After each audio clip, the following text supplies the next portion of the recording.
দেখবেন কিছু লোক আছে, এরা বাহাদুর হইল আমার রিক্সা চালক ভাইয়ের জন্য। এক জায়গা থেকে আরেক জায়গায় গিয়েছে, লোকটা হয়তো তার কাছে 30 টাকার জায়গায় 40 টাকা চেয়ে বসেছে, কথা নাই বার্তা নাই, ঠাস করে একটা চড় বসাই দিল।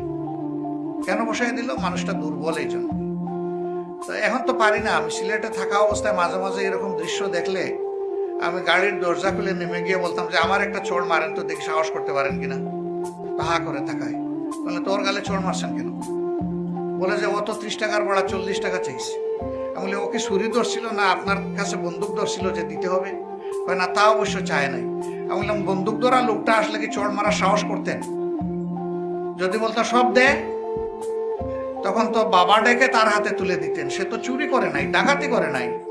আপনি বসে আছেন আরামে সিটের মধ্যে, আর তার সমস্ত শক্তি উজাড় করে আপনাকে সে টানতেছে, এরপরে আপনি তার গালে চোর বসিয়ে দিলেন। তা আমাদের সমাজে